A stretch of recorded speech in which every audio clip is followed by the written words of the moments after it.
Good morning. This is again pertaining to the Panama Canal documentary that I mentioned yesterday. As I said, the worry was why use the example of school buses when describing the capacity of the locks of the canal and one of the dredges' shovels. So it was kind of worrisome. So I mentioned that, and another detail is that, of course, the name of one of the dredges, Christiansen, reminded me of names that I had experienced in the past. Without wanting to accuse in any way, the first experience that I had where I encountered anybody by the name was soon after I left the Navy in 1977. Near the end of that year, I got a job working in a country club, restaurant and lounge. Senate Lakes Country Club. It's in Sebring, just north of Sebring, Highway 27, in the Senate Lakes housing development. I worked there for, I don't know, maybe 3 or 4 months. Anyway, the place was managed by some people from Denmark, and they were really social, nice people. I wouldn't have wanted to suspect them of anything. One of them's name was Christensen, a baker man. And so anyway, just because the name reminded me of that beginning, it was the first time I worked in a food and beverage environment. So anyway, I'm hoping they're being good, but what I'm still about is against the way the former stepfather, William Love, had followed me secretly, and he went out a lot in the Sebring area, and after I moved away from the Sebring area, one of the places that was pivoted on, of course, was the Senate Lakes Country Club. So I don't know of any of their activities. I hadn't been there since '78. Anyway, what was actually more negative, obviously a negative indication, was a malpractice I experienced in Sarasota Memorial Hospital here many years later.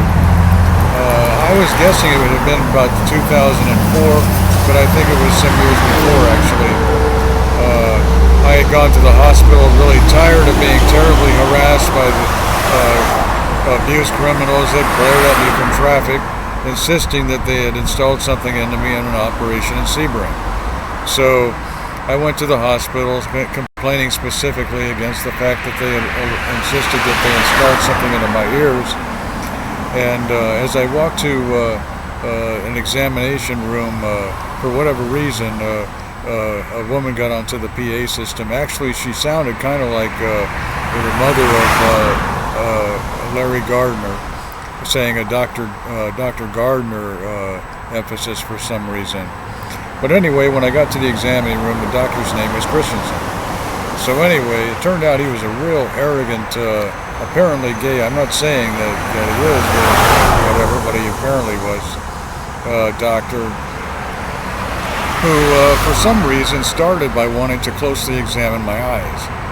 So anyway, of course, that reminded me of, and as he examined my eyes, it felt like some kind of a grip started in the middle of the back of my neck, in the vertebra.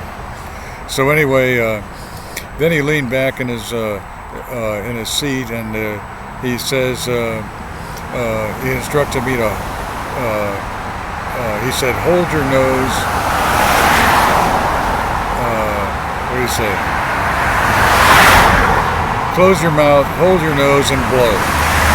So anyway, I complied with his instruction, and then he said, did you hear that click?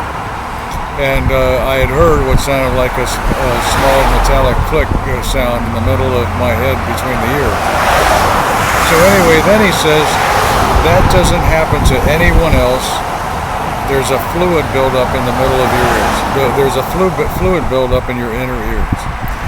So anyway, I immediately decided that he was lying to me, but I didn't want to argue about it, and was hoping that my witnessing was going to end up helping me.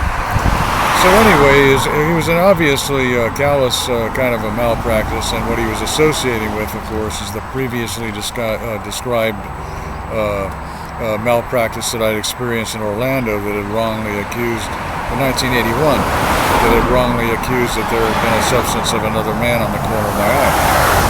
So anyway, I already mentioned that before. So because of those instances and the fact that the former stepfather had very zealously pivoted on the 1981 accusation, that I got concerned when I started to notice the details in the documentary.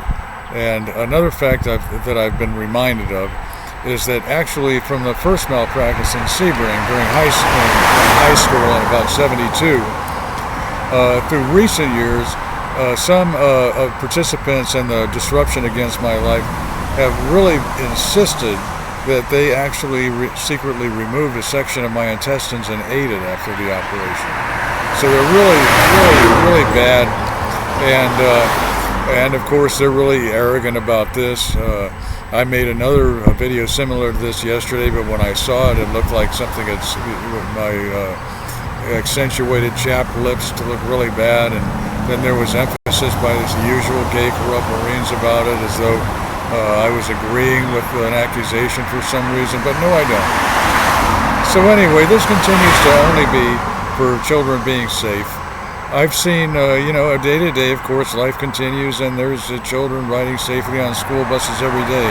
But there had been the worry pertaining to the video, the documentary, and there had been another worry described in the description of this video. And I really continue to always only hope that the children continue safely and have a secure future.